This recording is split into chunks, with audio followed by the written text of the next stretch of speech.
Hey guys, and welcome to Gwent, the Witcher card game. My name is Jaggerous, and today I'm continuing with my Best Cards to Craft series as I look at the best epic cards to craft. And so for this, I will give you guys 3 neutral cards and 1 from each faction, which I recommend crafting. Now, before I begin, I think it's just worth very quickly mentioning that each faction actually has specific silver cards that have similarities across the factions. So, for example, each faction will have a mage card, basically, is what they typically are called. The weather clear, weather, and spell card. So, for example, in monsters, that's a Abaya, and this will spawn a weather effect, a clear skies, or a special card effect. So in this case, it's rain, clear skies, and Arrakis venom. In Nilfgaard, this is Van Hamar, which has frost, clear skies, and overdose, and so on and so forth through the other factions. So these are just worth being aware of as cards. So if you need something like Weather Clear in your deck, these are always options that you can run. Similarly, each faction has a spy. So for example, on Northern Realms, that's Thaler. A spy is a card that's played on your opponent's side, so it gives them points, and it will always draw cards from your deck. So in this case, he draws the top 2 cards, you keep one and shuffle the others back. They all have slightly different effects. Yavin, for example, we see here, deploy, draw the top unit and top special card from your deck, keep one and shuffle the others back. But these, again, they're played on your opponent's side and give you points. And if you're in need of card advantage, if you feel like often you don't have enough tempo or whatever, then the spies are useful. And last but not least, each faction has a lock card. So in the case of Skellige, for example, that's Donna. Toggle a unit's lock, move a bronze unit from your opponent's graveyard to your grave. And again, each one has a different effect. We have Kieran in here. You can see him there. Toggle unit's lock and move it. So they all have slightly different effects, but each faction has their own, I guess, mage, lock card, and spy. And it's worth just being aware of these as you start to build your decks in terms of what you want your deck to do, whether you feel like you need locks, whether you feel like you need weather clear or spells, whether you feel like you need card advantage. These are all things that are worth thinking about. And all of the lock cards, I will say, are better than the neutral starting lock card that you begin with. You start with Cleaver. He is a 9 strength, toggle a unit's lock. He has no other effects, whereas all the other ones have other effects that tend to synergize with the faction that you're playing. So if you do have them, I would recommend playing those over Cleaver, but they're not necessarily the best starting card to craft. Now, when it comes to neutral cards, there's a few cards that I think are worth it to craft, and the first one I'm going to talk to you guys about in here is the Witchers. So you can see here we have School of the Wolf Eskel, School of the Wolf Lambert, and School of the Wolf Vesemir. And the way these work is if you play one of these cards, it will pull the other 2 from your deck. So deploy, play all other School of the Wolf Witchers from your deck. So if you play Vesemir, it pulls the other 2. If you play Lambert, it pulls the other 2. If you play Eskel, it moves the other 2. And these are kind of worth running because they give you deck thinning, which is always nice. If you can thin your deck, it makes your deck more consistent to draw. But also, it's a pretty decent tempo play. You've got 2 5s and a 7 in there. So it's a 17-point play, which means if you're quite far behind, you can play these to give you a lot of points. You can run them in any deck because they're neutral. And although, you know, they may be expensive to craft in and of themselves because there's 3 of them, if you've maybe find 1 or 2 in a deck, I would recommend crafting the others just to get you kind of going with 3 relatively strong silver cards. It is worth, however, mentioning that if you're a monsters player, monsters have their own version of Witchers, and that is Crones. So Crone Whispers, play Brewis and Weavers from your deck. There's Crone Weavers, play Brewis and Whispers from your deck, and Brewis is down here. Play Whispers and Weavers. So this does the same thing as the Witchers, except that it's worth 20 points instead of 17. So if you're a monsters player, you're better off trying to get the Crones, but if you want something that fits into any faction, then the Witchers are pretty good.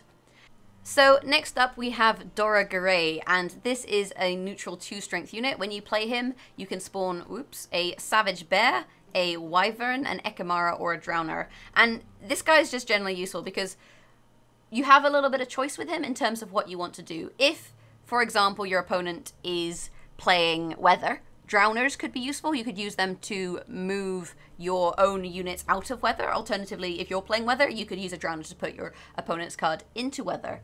If there's no Weather, Ekimara can be useful. When you play Ekimara, you consume an ally, and then you gain resilience on your Ekimara. Resilience means that that card gets carried over to the next turn. So if you happen to have a strong unit that you want to carry over, you can always play Dora Garay into the Ekimara and give that unit resilience by eating it.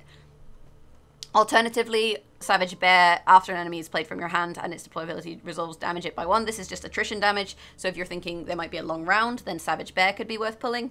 And Wyvern, you've got 6 strength, damage an enemy by 3. Typically, you're only going to see 9 points of damage out of this. 9 points of strength out of this. If the 3 damage is very important, say you need to remove something, that can be useful. But I would say typically with this, you're using it for Drowner and Ekamara. But either way, it does fit nicely into any deck, and it kind of gives you some situational options, which is similar to the mages I mentioned earlier. They have situational options, whether that be weather, weather clear, or a spell.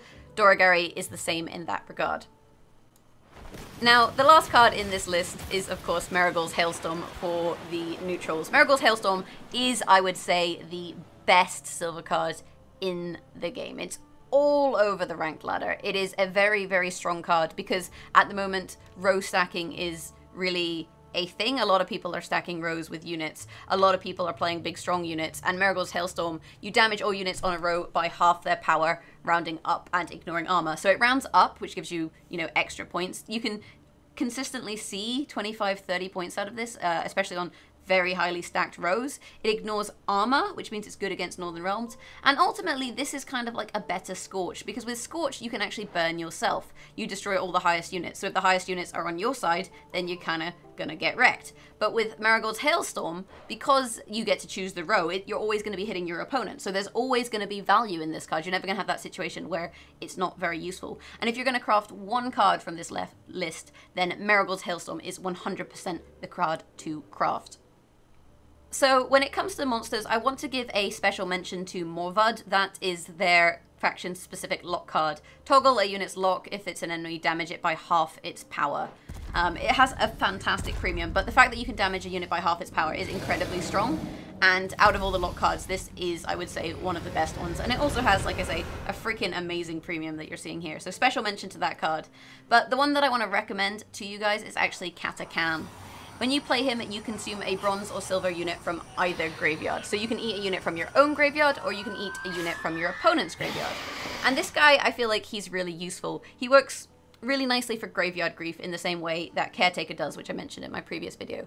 He's worth 5 strength, but you can consume a unit from the graveyard. And he's really good against factions like Skellige and Northern Realms, which have resurrects, because if they're going to be resurrecting a big target, if you eat it with Katakan before they can do that, then they can't resurrect that target. So Katakan is really, really good for basically removing problematic reses. On top of that, you can regularly see a high number of points out of him. If you eat Trollolol, for example, he's worth 11. That makes Katakan a 16-point play in one card.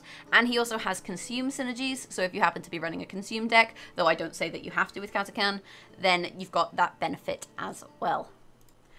So when it comes to Nilfgaard, I want to give a special mention to Orcs. Orcs is a 5-strength silver card, which allows you to lock or unlock up to 2 units. So, sometimes your opponent's played a card, you lock it, and then they play another problematic card that you can't deal with. With Orcs, you can just wait a little bit and lock both of those targets.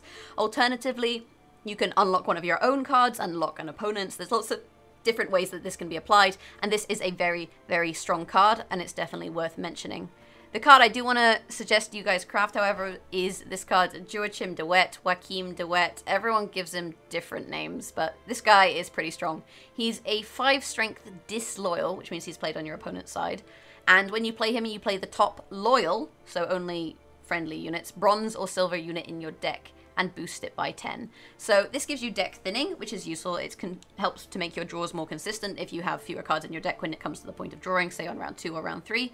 On top of that, you have your 5, but then because you're boosting whatever you pull, you will always be getting more value from this than you're giving to your opponent.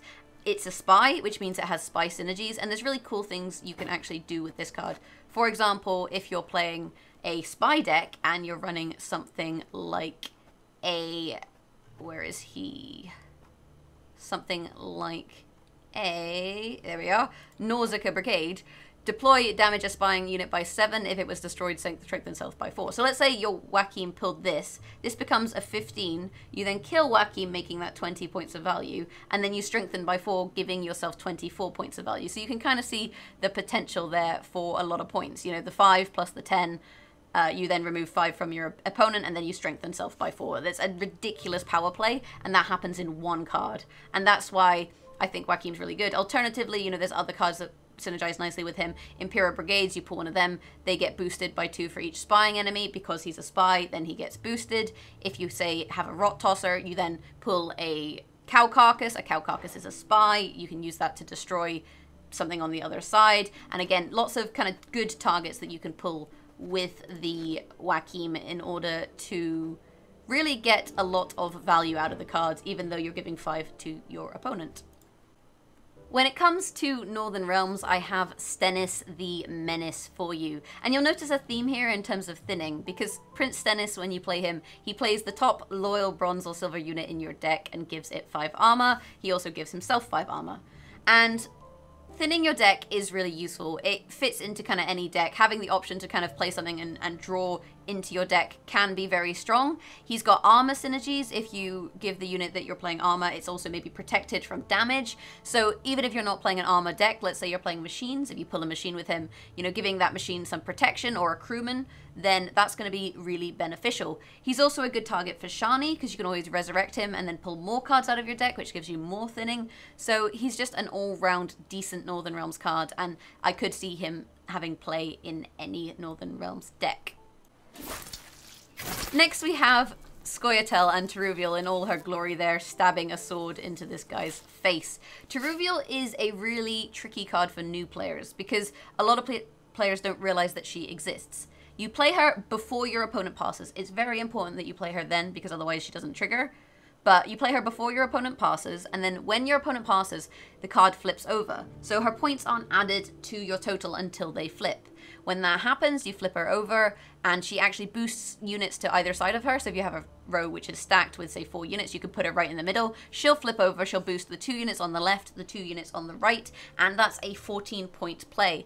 And a lot of the times you can play Teruviel knowing that she's worth value to you. And against newer players especially, they don't realize the value that your Teruviel holds. They then pass, your Teruviel flips, and on a round that they think they're going to win, they've actually lost. And this is just such a valuable card for new players, because other players don't expect it. On top of that, she's just a decent number of points, and it gets you thinking about ambush cards, which is really useful as a new player. So finally on this list we have Skellige, and Sigurdrifa is just a fantastic card. When you play her, you resurrect a bronze or silver unit. So from your graveyard, you can resurrect any bronze or any silver unit that is not doomed. Doomed means that when it goes to the graveyard, it basically can't be resurrected, it's banished. So Sigurdrifa is 100% fantastic, because you can use her to replay lots of different cards. Let's say you're running Gremist, maybe for Weatherclear or for Blood-Curdling Roar, where he turns a unit into a bear and makes it worth 11 strength. You could resurrect him and replay the Weatherclear or replay the Roar. You could replay your Blue Boy Lugos and get another whale. You could replay your Holger Blackhand. You could basically replay any silver non-doomed card. And alternatively, if there's no good silver targets, you can just use her to resurrect a decent bronze card. And whilst I don't feel like Skellige is in a very good place at the moment, Sigurdrifa is a Skellige staple, and the benefits that she does provide as a card shouldn't be understated. She's definitely a worthwhile craft if Skellige is your jam. That is it, you guys, for the recommended epics to craft. If you disagree with me, let me know in the comments below. If there's any cards that you think I should have mentioned, again, let me know in the comments below. Let me know what you think. If you've enjoyed this video, hit that thumbs up button. And beyond that, you can always subscribe to the channel to see more Gwent videos along with other videos. Or you can follow me on Twitch, twitch.tv/Jaggerous, or on Twitter @Jaggerous. Those are my opinions. Let me know yours. Have a fantastic day. Thanks for watching, and hopefully I'll catch you guys in the next video. Bye!